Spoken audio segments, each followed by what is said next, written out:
70 افراد کو لے کر کوہ طور پر تشریف لے گئے۔ حضرت سیدنا موسیٰ کلیم اللہ علیہ السلام آپ سے ان لوگوں نے کہا کہ ہم اللہ تعالیٰ کی گفتگو کو سننا چاہتے ہیں۔ حضرت موسیٰ علیہ السلام نے فرمایا پہلے تم 3 دن روزے رکھو۔ یہ روزہ انسان کی روح کو تقویت دیتا ہے اور انسان کی نفسانی طاقتوں کو نیچے لاتا ہے۔ یہی وجہ ہے کہ بھوک میں اللہ تعالیٰ نے روح کی طاقت رکھی ہے۔ اللہ تعالیٰ نے جب نفس کو پیدا فرمایا تو روایتوں میں آتا ہے یہ خدا کے حضور ہی اکڑتا رہا۔ اللہ تعالیٰ نے اس سے پوچھا کہ تو کون ہے اور میں کون ہوں؟ تو کہنے لگا تو ہے اور میں ہوں۔ اللہ تعالیٰ نے اس کو 1000 سال کے لیے جہنم میں رکھا۔ جہنم کی ایک جھلک انسان کی ساری خوشیوں کو بھلا دیتی ہے، لیکن نفس کو جب 1000 سال کے بعد دوزخ سے نکالا پھر فرمایا بتا تو کون ہے اور میں کون ہوں؟ تو کہنے لگا تو ہے اور میں ہوں۔ چند سال کے لیے اللہ تعالیٰ نے اس کو بھوک اور پیاس میں رکھ دیا۔ بھوک اور پیاس برداشت کرنے کے بعد پھر اللہ تعالیٰ نے جب اس کو بلایا اور فرمایا بتا تو کون ہے اور میں کون ہوں؟ کہنے لگا تو میرا رب ہے اور میں تیرا بندہ ہوں۔ یہ بھوک جو ہے یہ انسان کی روح کو طاقت عطا کرتی ہے۔ حضرت موسیٰ علیہ السلام نے اس لیے انہیں فرمایا 3 دن تم روزے رکھو۔ انہوں نے روزے رکھے۔ حضرت موسیٰ علیہ السلام کو اللہ تعالیٰ نے ہم کلامی کا شرف عطا فرمایا۔ حضرت موسیٰ علیہ السلام آپ سے جب بات کی اللہ تعالیٰ نے انہوں نے بعد میں کہا کہ ہم اللہ تعالیٰ کو دیکھنا چاہتے ہیں، اپنی آنکھوں سے دیکھنا چاہتے ہیں۔ حضرت سیدنا موسیٰ علیہ السلام آپ سے جو فرمایا انہوں نے جو کہا اللہ تعالیٰ نے اس کو قرآن مجید فرقان حمید میں یوں ارشاد فرمایا وَإِذْ قُلْتُمْ يَا مُوسَىٰ، اور جب تم نے کہا اے موسیٰ لَن نُؤْمِنَ لَكَ حَتَّىٰ نَرَى اللَّهَ جَهْرَةً، ہم ہرگز نہیں ایمان لائیں گے تجھ پر یہاں تک کہ ہم نہ دیکھیں اللہ تعالیٰ کو اپنی آنکھوں سے۔ ظاہری طور پر ہم اپنے رب کو دیکھنا چاہتے ہیں۔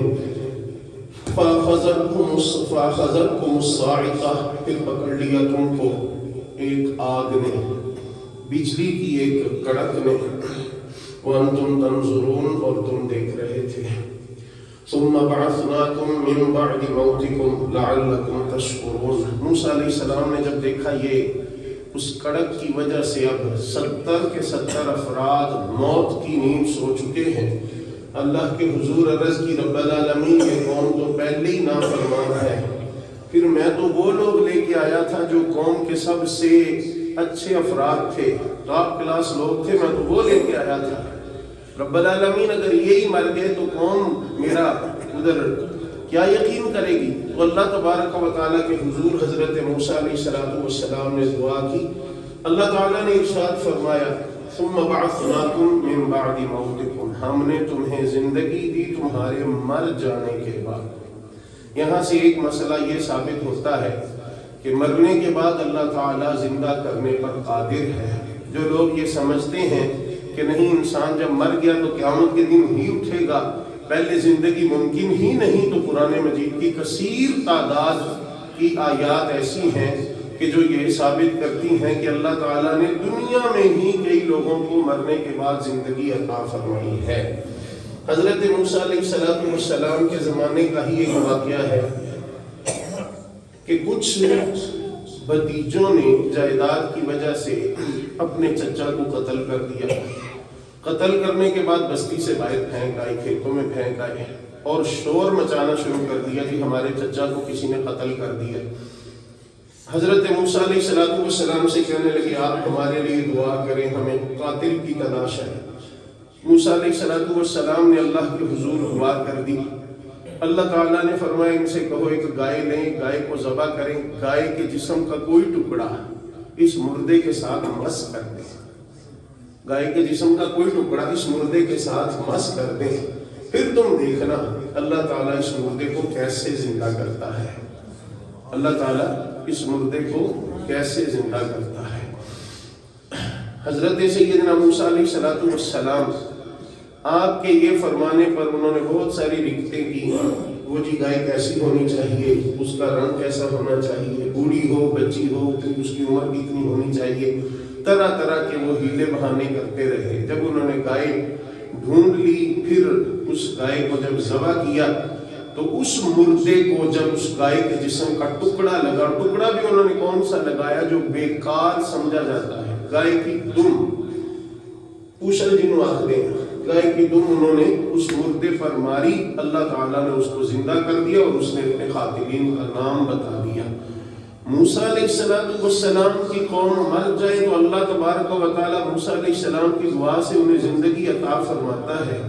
موسیٰ علیہ السلام کی قوم کا کوئی فرد اگر اس کو اس کے بھتیجے قتل کر دے تو ایک گائے کے جسم کے ٹکڑے کی وجہ سے اللہ تعالیٰ اس کو زندگی دیتا ہے، تو پھر اس کا مطلب یہ ہوا کہ اس گائے کے ٹکڑے کا یہ کمال ہے، اللہ نے اس میں یہ کمال رکھا تھا، اللہ چاہتا تو ویسے بھی زندگی عطا فرما سکتا تھا۔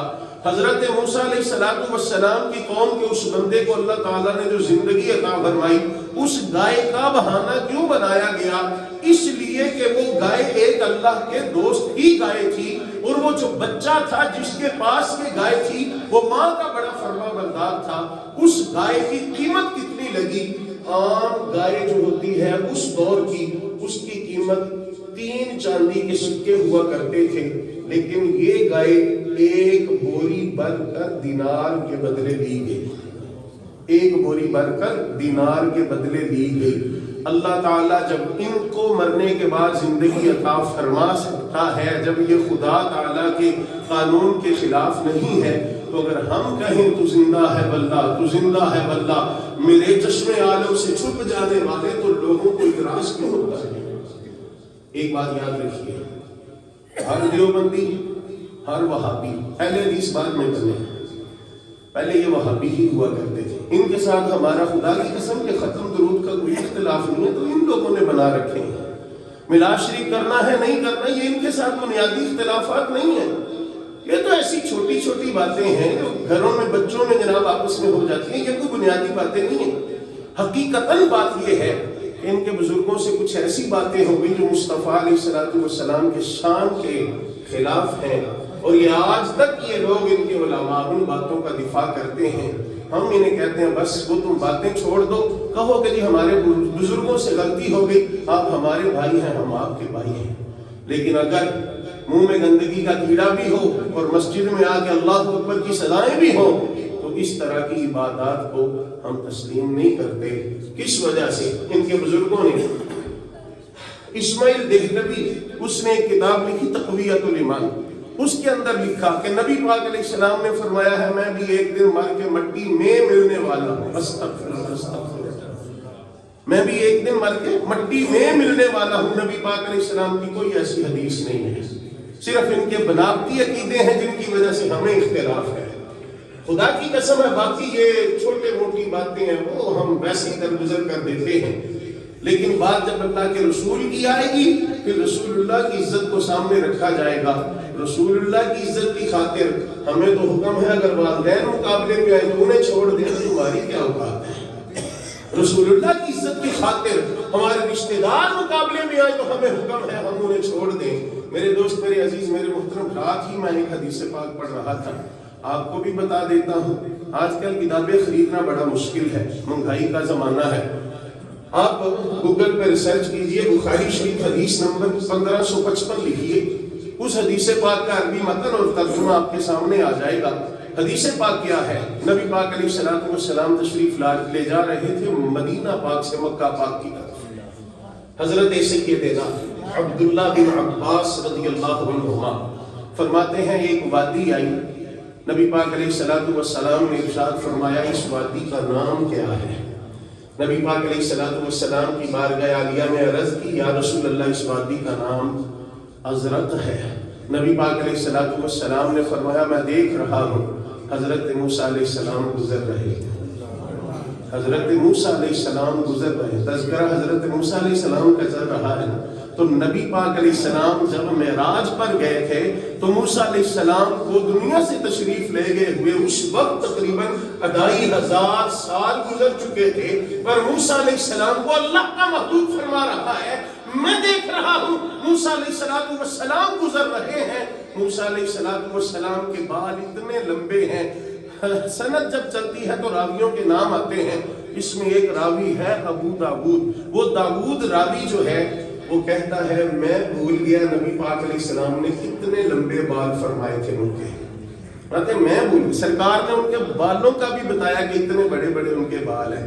نبی پاک علیہ السلام فرماتے ہیں وہ اپنے کانوں میں انگلیاں ڈالے ہوئے لبیک کہتے ہوئے جا رہے ہیں۔ جب حاجی حج کے لیے جاتا ہے تو خانہ کعبہ جب تک نظر نہیں آتا تو وہ کیا پڑھتے جاتا ہے، وہ تلبیہ ہی ہے۔ تو حضرت موسیٰ علیہ السلام کو میرے مصطفیٰ علیہ السلام نے دیکھا، موسیٰ علیہ السلام کانوں میں انگلیاں ڈال کے تلبیہ پڑھ رہے تھے۔ تلبیہ کیا ہے؟ لبیک اللہم لبیک لبیک لا شریک لک لبیک ان الحمد والنعمت لک والملک لا شریک لک۔ حضرت موسیٰ علیہ السلام اپنے وصال مقدس کے بعد اگر 2500 سال 3000 سال کے بعد دیکھے گئے اور اللہ کے محبوب علیہ السلام فرما رہے ہیں کہ وہ گزر رہے ہیں اس وادی سے، تو جب موسیٰ علیہ السلام کلیم اللہ ہو کے زندہ ہے تو حبیب اللہ کیوں نہیں زندہ؟ آئیے یہی حدیث پاک آگے چلتی ہے۔ ایک اور وادی میں پہنچے تو حضرت عبداللہ بن عباس رضی اللہ تعالیٰ عنہ فرماتے ہیں اللہ کے محبوب علیہ السلام نے فرمایا یہ کون سی وادی ہے؟ ہم نے وادی کا نام بتایا تو نبی پاک علیہ السلام نے فرمایا میں دیکھ رہا ہوں حضرت یونس علیہ السلام گزر رہے ہیں اور بالوں والا جبہ پہنے ہوئے ہیں، بالوں والا جبہ پہنے ہوئے ہیں حضرت یونس علیہ السلام، اور سرخ رنگ کی اونٹنی پر سوار ہے حضرت یونس علیہ السلام کی اونٹنی کے نکیل میں جو رسی ہے نبی پاک علیہ السلام فرماتے ہیں وہ کھجور کے پتوں کی رسی بنا کر انہوں نے اس میں ڈال رکھی ہے۔ میرے نبی پاک علیہ السلام آپ دیکھ رہے ہیں یونس علیہ السلام بھی حج پہ جا رہے ہیں اور جس انداز میں وہ جا رہے ہیں اللہ کا محبوب انہیں دیکھ رہا ہے، موسیٰ علیہ السلام جا رہے ہیں جس انداز سے وہ جا رہے ہیں اللہ کا محبوب دیکھ رہا ہے۔ اگر مقتدی زندہ ہے تو ان کے امام کی زندگی کا کون اندازہ کر سکتا ہے؟ نبی مکرم شفیع معظم جان کائنات صلی اللہ علیہ وسلم کا ادب ہے تو سب کچھ ہے، ہمارا اختلاف خدا کی قسم اگر ہے تو صرف اور صرف ادب مصطفیٰ کی وجہ سے ہے کہ تم اگر ادب نہیں کرو گے ہمارا تمہارے ساتھ کوئی تعلق نہیں رہے گا۔ ایک بات یہ یاد رکھیے، کئی دوست ایسے بھی ہوتے ہیں ہم ان سے پوچھیں نا جی تم کون ہو؟ ہم جی دیوبندی۔ کیوں جی؟ ہمارے گھر کے پاس جو مسجد ہے وہ دیوبندیوں کی ہے۔ ان کو اگر ہم اس طرح کی باتیں پوچھیں کیا تمہارے بزرگوں سے جو باتیں ہوئی ہیں، ایک میں بات اور کر دیتا ہوں، یہ اسماعیل دہلوی یہ دیوبندیوں اور اہل حدیث وہابیوں کا بہت بڑا امام تھا بر صغیر میں، اس نے ایک کتاب لکھی، پہلے فارسی میں تھی بعد میں اس کو اردو میں چھاپا گیا۔ اس کتاب کا نام ہے صراط مستقیم، صفحہ نمبر 118 پر وہ نماز کے وسوسوں کے متعلق بات لکھتا ہے اور یہ کہتا ہے کہ نماز میں اگر بیوی کی مجامت یا زنا کا خیال آ جائے تو اس سے بہتر یہ ہے کہ اپنی بیوی کے ساتھ تعلقات کا خیال کر لو نماز میں۔ اور وہ کہتا ہے کہ نبی پاک علیہ السلام کا خیال یہ نماز میں بیل اور گدھے کے خیال سے زیادہ برا ہے۔ ہم تو ایسے لوگوں کی تو نماز ہی نہیں ہوتی، اسی لیے تو ہم نہیں پڑھتے۔ خدا کی قسم ہے یہ ختم درود کا ہمارا کوئی اختلاف نہیں ہے۔ کوئی آدمی کہتا ہے جی میں اہل حدیث جی آپ اہل حدیث کیوں ہو جی؟ ہم ختم نہیں دلاتے، نہ دلاؤ، کوئی ایسی بات نہیں۔ یہ پوچھتا ہوں جنہوں نے مصطفیٰ علیہ السلام کی بے ادبیاں کی، تمہارا ان بے ادبیوں سے تعلق ہے؟ استغفر اللہ، توبہ توبہ جی ہم تو نہیں مانتے، آپ ہمارے بھائی ہو، آپ ہمارے بھائی ہو، ہمیں چھوٹی چھوٹی باتوں کے اختلافات میں پڑھنا ہی نہیں ہے۔ اگر کوئی بات ہمیں جدا کر رہی ہے وہ تعظیم مصطفیٰ علیہ السلام ہے جو ہمیں اکٹھا کیے ہوئے ہے، لیکن اگر مصطفیٰ علیہ السلام کی بے ادبیاں تمہارے بزرگوں سے سرزد ہوئی ہیں اور پھر بھی تم ان بے ادبیوں کا دفاع کرتے ہو، پھر ہمارا تمہارا کوئی تعلق نہیں۔ وہ ظہوری صاحب بڑی پیاری بات سمجھاتے ہیں کہ ظہوری ہم غلام از غلامان محمد ہیں، ظہوری ہم غلام از غلامان محمد ہیں، تیرے دشمن سے کیا رشتہ ہمارا یا رسول اللہ، تیرے دشمن سے کیا رشتہ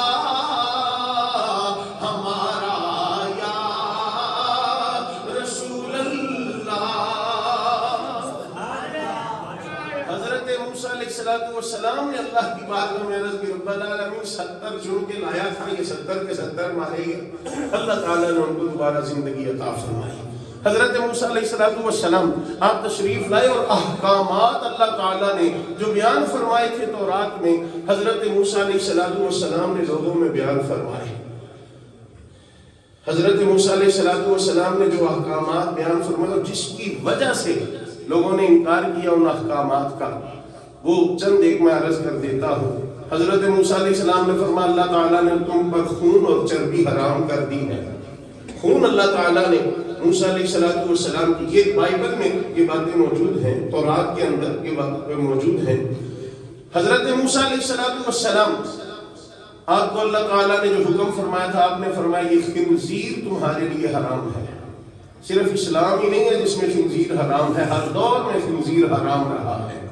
حتیٰ کہ بائبل کے اندر یہ بھی موجود ہے کہ خنزیر اگر مر جائے تو اس کی باڈی کو بھی ہم ٹچ نہیں کر سکتے، لیکن آج تحقیق ہو چکی ہے کہ خنزیر جو اس کا استعمال کرتا ہے، جو اس سے پیار کرتا ہے، جو اس کو اپنے پاس رکھتا ہے، وہ بے حیا ہو جاتا ہے۔ اور بے حیائی جو ہے یہ اسلام کی دشمن چیزیں ہیں۔ نبی پاک علیہ السلام نے ارشاد فرمایا کہ اسلام ایمان کی ایک سرکار 360 خصلتیں ہیں اور حیا بھی اس میں ایمان کی ایک خصلت ہے۔ جس میں حیا باقی ہے اس کا ایمان باقی ہے، جس میں حیا نہ رہے اس کا ایمان بھی باقی نہیں رہتا۔ اللہ تعالی ہمیں محفوظ فرمائے۔ آج تو کہیں چھپا کر کہیں اعلان کر کے ہمارے کھانوں میں یہ چیزیں پہنچائی جا رہی ہیں۔ آج یہ چیزیں ہماری مائیں بہنیں جو میک اپ کرتی ہیں، جو باہر سے منگوائے جاتے ہیں، ان کے اندر یہ چیزیں استعمال کی جاتی ہیں۔ بہانہ یہ بنایا جاتا ہے کسی اور جانور کی چربی ڈالیں گے تو انسانی ہیٹ اور باہر کے ٹمپریچر کی وجہ سے یہ میک اپ پگھل جائے گا، اس لیے ہمیں یہ ڈالنا پڑتی ہے۔ تو جس ماں بہن کے چہرے پر اور ہونٹوں پر سور کی چربی ملا کر، خنزیر کی چربی ملا کر یہ لپسٹک وغیرہ اور یہ فیس ٹکیں بنائی گئی ہوں، وہ اللہ کے حضور جب دعا مانگے منہ پہ خدا تعالیٰ کے دشمن کو لگا کر خدا تعالیٰ کے حضور دعا مانگے گی تو کہاں قبول ہوگی؟ اللہ تعالیٰ ہمیں ان چیزوں سے محفوظ فرمائے۔ نبی مکرم شفیع معظم جانے کائنات صلی اللہ علیہ وسلم کے غلاموں، تورات کے اندر اللہ تعالیٰ نے حضرت موسیٰ علیہ السلام کو جو شریعت دی اس میں یہ بھی منع فرمایا، ہم جنس پرستی اس کی سزا قتل ہے۔ پھر کوئی کسی کے ساتھ زنا کرے اور اس کی سزا قتل ہے، اور آلۂ قتل کے ساتھ اس کو قتل نہیں کیا جائے گا بلکہ اس کے اوپر دیوار گرائی جائے یا اس کو پتھر مار مار کے مار دیا جائے۔ میں سوچ رہا تھا کہ یہ چیزیں تو ہمارے محبوب علیہ السلام کی شریعت میں بھی ہیں، لیکن یہ چیزیں وہ پہلی شریعتوں میں سے کیوں لی گئی؟ کوئی صاف حکم اس کے متعلق نازل کیوں نہیں کیا گیا؟ کیونکہ قرآن پہلی کتابوں کی تصدیق کرنے والا ہے۔ اصل میں نبی پاک علیہ السلام کو رحمت کا تاج پہنا کر بھیجا گیا ہے، تو نبی پاک علیہ السلام کی شریعت میں ایسی جو حدیں ہیں یہ پہلی امتوں سے جو چلتی آ رہی ہیں وہی آگے چلائی گئی ہیں، کوئی نیا قانون نہیں بنایا گیا۔ آج ہم پر لوگ باتیں کرتے ہیں، ہمیں لوگ کہتے ہیں تم دہشت گرد ہو۔ کس بات سے دہشت گرد ہیں جی؟ تم جہاد کا نام لیتے ہو۔ اللہ تعالیٰ نے اس قوم سے حکم فرمایا کہ تمہارے آباء و اجداد کی جو زمین تھی اس پر قوم عمالقہ کا قبضہ ہے، ہر صورت اس قبضے کو چھڑواؤ۔ تمہارا مال خرچ ہوتا ہے مال خرچ کر دو، تمہاری جانیں جاتی ہیں تم اپنی جانیں قربان کر دو، لیکن اللہ تعالیٰ نے ایک وعدہ بھی فرمایا کہ میں تم سے وعدہ کرتا ہوں فتح تمہاری ہوگی، فتح تمہاری ہوگی۔ آج اگر اسرائیل مسلمانوں کی زمین پر قبضہ کر لے اور مسلمان اگر ہتھیار اٹھائیں تو مسلمانوں کو بدنام کر دیا جاتا ہے کہ نہیں بھئی یہ تو لوگ دہشت گرد ہیں۔ تو یہ ساری چیزیں جس کو آج اسلام دہشت گرد نظر آتا ہے، ذرا اپنے مذہب کو بھی ذرا پڑھ کے دیکھ لے، اتنا یہ حکم ہمارے مذہب میں نہیں ہے جتنا حکم اللہ تعالیٰ نے پچھلی کتابوں میں جتنی سختی کے ساتھ حکم فرمایا تھا۔ اللہ تعالیٰ ہمیں سمجھنے کی توفیق عطا فرمائے۔ جب اس قوم نے انکار کیا تو اللہ تبارک و تعالیٰ نے کوہ طور کو ان پر بلند کر دیا، پہاڑ بلند ہو گیا۔ اب اللہ تبارک و تعالیٰ نے فرمایا کہ مضبوطی سے ان باتوں کو پکڑ لو اور ان کو مانو اور غور سے میرے احکامات کو سنو اور ان پر عمل کرو۔ لیکن کچھ دیر عمل کرنے کے بعد وہ پھر پلٹ گئے۔ اصل میں یہ قوم لاڈلی بڑی تھی، خدا کے نبیوں کی اولاد تھی نا، اس لیے لاڈلی بڑی تھی۔ بہت ظلم و زیادتیاں ان لوگوں نے کی، لیکن پھر بھی اللہ ان پر کرم پہ کرم کر رکھا گیا۔ جب اللہ تعالیٰ نے یہ حکم فرمایا کہ قوم مالکہ نے قبضہ کر رکھا ہے فلسطین پر، تو تم بیت المقدس کی اس جگہ کو چھڑواؤ، تو یہ لوگ پہلے انہوں نے کیا کیا جی ہم جی اپنے بندے بھیجیں گے، نکل پڑے اس طرف، کہنے لگے جی ہم بندے بھیجیں گے۔ انہوں نے 5 لوگ بھیجے، 3 لوگوں نے آ کر بتایا کہ جی حالات بڑے ماڑے ہیں جی، ادھر تو وہ اتنے لمبے قد والے لوگ ہیں کہ وہ ایک تھپڑ یوں کر کے ہمارے اوپر مارے نا تو ہم 2-3 ویسے ہی ڈھیر ہو جائیں گے، اتنے بڑے بڑے قد والے ہیں۔ اللہ تعالیٰ فرما رہا ہے میں تمہیں فتح دوں گا، لیکن وہ صرف ان کے قد کو دیکھ کر قوم سے گھبرا گئے۔ اخیر نتیجہ یہ نکلا، انہوں نے کہا اے موسیٰ تم دونوں لڑو، ہم اس لڑائی میں نہیں پڑتے۔ اس نافرمانی پر اللہ تعالیٰ نے ان کو 12 میل کا ایک میدان تھا اس میں قید کر دیا۔ اب تھی تو ان کے لیے یہ آزمائش، تھی تو ان کے لیے یہ سزا، لیکن پھر بھی اللہ تعالیٰ نے ان کے کتنے لاڈ اٹھائے۔ پھر بھی اللہ تبارک و تعالیٰ جب بھی کوئی چیز مانگتے ہیں اللہ تعالیٰ ان کو ضرور دیتا ہے، ڈائریکٹ وہ بھی نہیں مانگا کرتے تھے۔ آج کچھ لوگوں کو یہ کیڑا ہے نہیں جی ہم اللہ کے بندے ہیں، ڈائریکٹ اللہ سے مانگنا چاہیے، نبیوں ولیوں کی کیا ضرورت ہے۔ یہ تو پچھلی قوموں میں بھی فسادات نہیں تھے جو آج شروع ہو گئے ہیں۔ کوئی بندہ حضرت موسیٰ علیہ السلام کی مثلیت کا دعویٰ نہیں کرتا اگرچہ یہودی ہے، کوئی بندہ عیسیٰ علیہ السلام کی مثلیت کا دعویٰ نہیں کرتا اگرچہ عیسائی ہے، لیکن یہ موت ان کو پڑی ہے جو کلمہ بھی پڑھتے ہیں اور رسول اللہ صلی اللہ علیہ وسلم کی مثلیت کے بھی دعوے کرتے ہیں۔ میرے دوست، میرے عزیز، میرے محترم، ہم یہی کہتے ہیں ختمہ درودہ اللہ کی قسم میں کوئی رولا نہیں، تم مصطفیٰ کا ادب کرو، مصطفیٰ علیہ السلام کی بے ادبیاں چھوڑ دو، خدا کی قسم تم ہمارے بھائی ہو، اپنے آپ کو چاہے جو کچھ مرضی تم لکھتے رہو، جو کچھ مرضی کہلواتے رہو، لیکن ادب مصطفیٰ بڑا ضروری ہے۔ حضرت موسیٰ علیہ السلام کے پاس آگے، حضرت موسیٰ علیہ السلام کے پاس آگے کہنے لگے دھوپ بڑی سخت ہے، مہربانی نہیں ہمارے لیے کچھ سائے کا انتظام نہیں ہو سکتا، دھوپ بڑی سخت ہے۔ اللہ تعالیٰ نے ارشاد فرمایا وَظَلَّلْنَا عَلَيْكُمُ الْغَمَامَ وَأَنزَلْنَا عَلَيْكُمُ الْمَنَّ وَالسَّلْوَىٰ، ہم نے ان پر بادل کا سایہ کر دیا، ہلکے بادل کا سایہ۔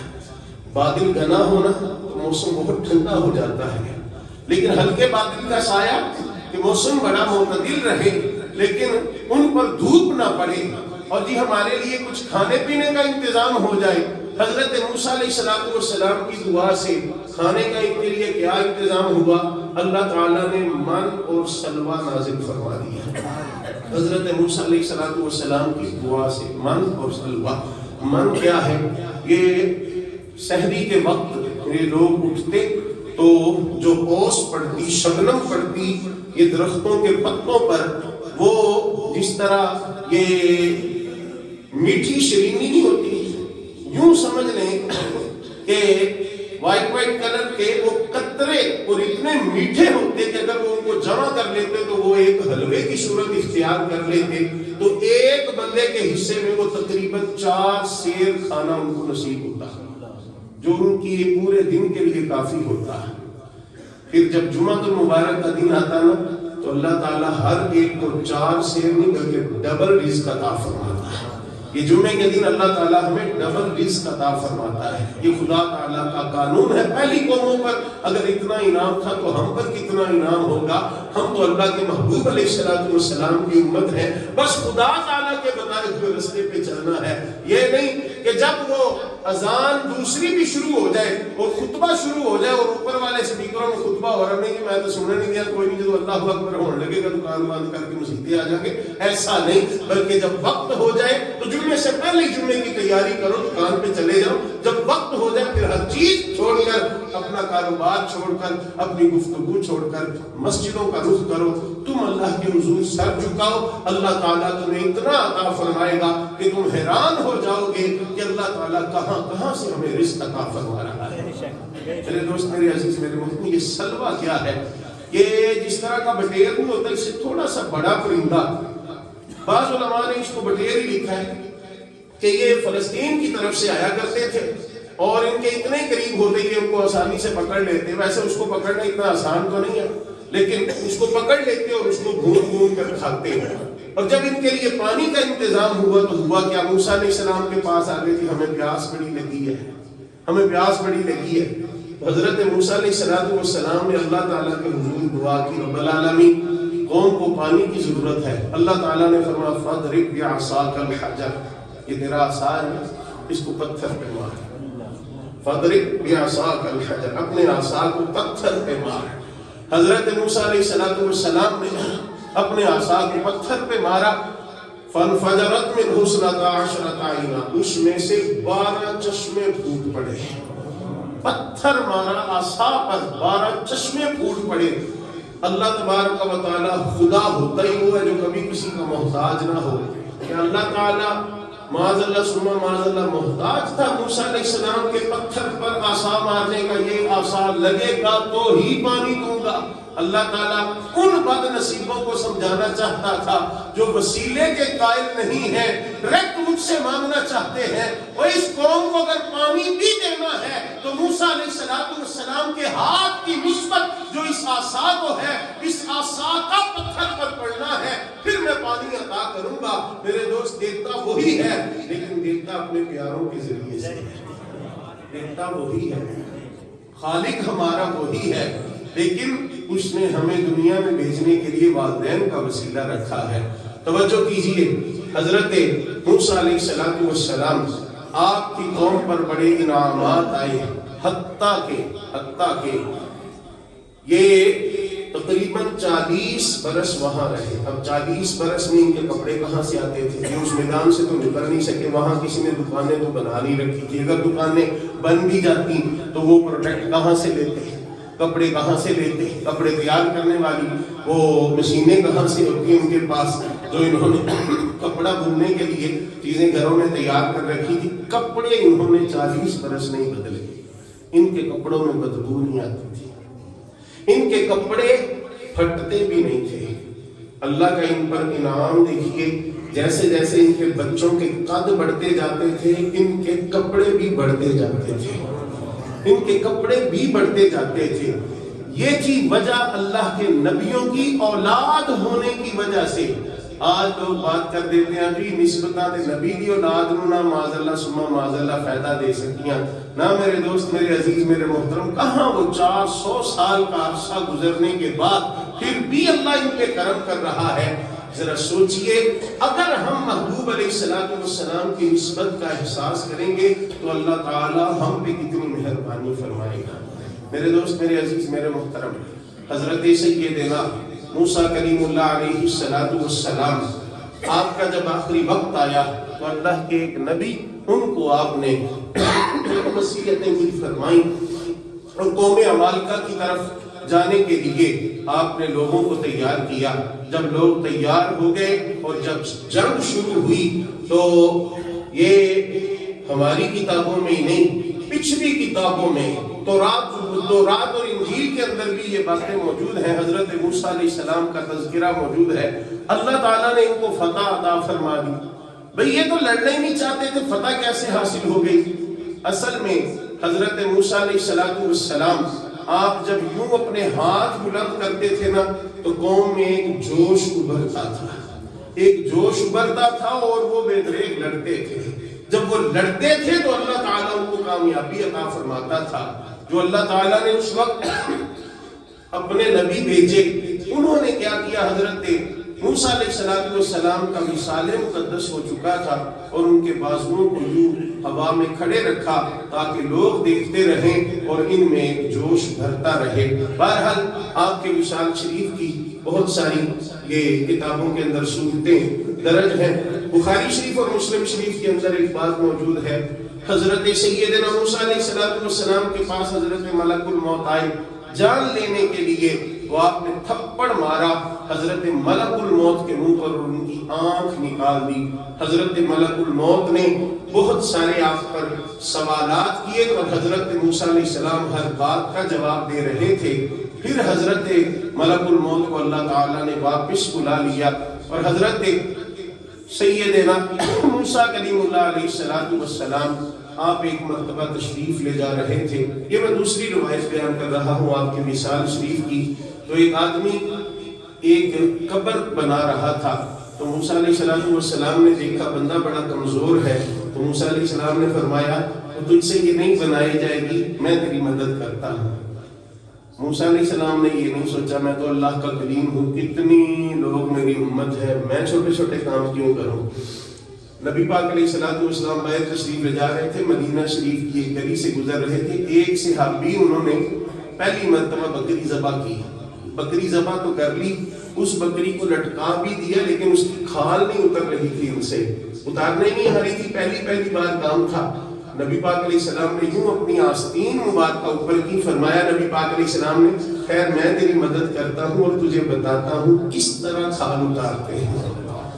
آج افسوس کہ نبی پاک علیہ السلام کا نام بھی لیا جاتا ہے، پیری کے دعوے بھی کیے جاتے ہیں، پھر پسینہ صاف کرنے کے لیے خادمین رکھے ہوئے ہیں، حتیٰ کہ پیروں کا ناک صاف کرنے کے لیے خادمین رکھے ہوئے ہیں، اور یہ پیری نہیں، پیری یہی ہے کہ مصطفیٰ کے نقش قدم پہ چلا جائے۔ یہ نہیں کہ کوئی نعت پڑھ رہا اور پیر صاحب کے جناب آگے سامنے بیٹھ جائے تو پیر صاحب کی توہین ہو جائے، تھپڑ مارے ان کو، چل پیچھے میری بے ادبی کر رہا ہے۔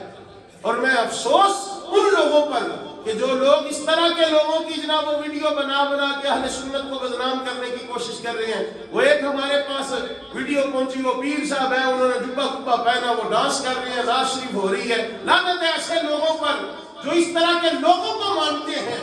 ایسے پیر نہیں ہوتے، پیر وہی ہے جو مصطفیٰ علیہ السلام کے نقش قدم پہ چلے، جو مصطفیٰ علیہ السلام کی شریعت کے خلاف چلے۔ خدا کی قسم ہے وہ اڑ کے بھی دکھائے وہ پیر نہیں ہو سکتا، اڑ کے بھی دکھائے تو پیر نہیں ہو سکتا۔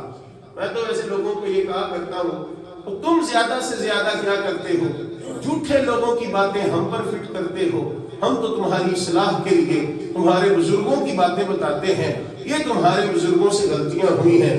کہیں لکھ دیا رسول کی تعظیم بشر کسی کرو، بلکہ اس میں بھی تھوڑا سا اختصار کرو، بشر کسی تعریف کرو۔ بشر تو فرعون بھی تھا، بشر تو نمرود بھی تھا، اور تم نے مصطفیٰ کی کیا عزت کی۔ اللہ ارشاد فرماتا ہے وَتُعَزِّرُوهُ وَتُبَقِّرُوهُ وَتُسَبِّحُوهُ بُكْرَةً وَأَصِيلًا۔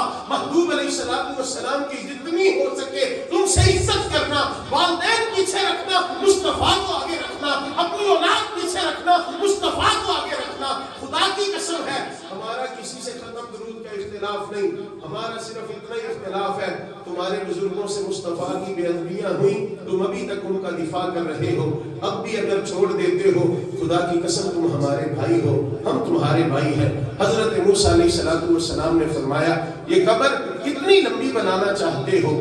اس نے پاؤں کی طرف سے دیکھنا شروع کیا اور موسیٰ علیہ السلام کے سر کی طرف دیکھا، کہنے لگا حضرت جتنا آپ کا قد ہے بس اتنی قبر ہی میں نے بنانی ہے۔ موسیٰ علیہ السلام نے خود بنانا شروع کر دی اور خود اس کے اندر موسیٰ علیہ السلام لیٹ گئے۔ جب قبر میں لیٹے تو اللہ تعالیٰ نے حجابات اٹھا دیے، تو جب جنت کی رونقیں موسیٰ علیہ السلام کے سامنے تھیں، پھر عرض کی خالق کائنات 120 سال میری عمر ہو چکی ہے۔ حضرت موسیٰ علیہ السلام کی دعائیں کیا کرتے تھے، رب العالمین اب تیری مرضی ہے مجھے دنیا میں رکھ، یا تیری مرضی ہے مجھے واپس بلا لے۔ پھر جب حضرت ملک الموت آئے تو حضرت موسیٰ علیہ السلام نے آگے سے کوئی تقاضا نہیں کیا، بلکہ اپنی جان خالق حقیقی کے سپرد کر دی۔ یہ چند واقعات تھے جو تقریباً 7 جمعۃ المبارکہ میں لگ گئے، بیچ میں کافی کچھ چھوڑنا پڑا۔ کہ حضرت موسیٰ علیہ السلام کی تقریباً 34 صورتوں میں حضرت موسیٰ علیہ السلام کا تذکرہ ہے۔ تو بہرحال اللہ تبارک و تعالی ہماری اس کوشش کاوش کو اپنی بارگاہ عالیہ میں قبول و منظور فرمائے، اور اللہ تبارک و تعالی ہم سب کو نبی رحمت صلی اللہ علیہ وسلم کی نگاہ کرم عطا فرمائے، اور اسی محبت میں جینا مرنا نصیب فرمائے۔ آخر دعوانا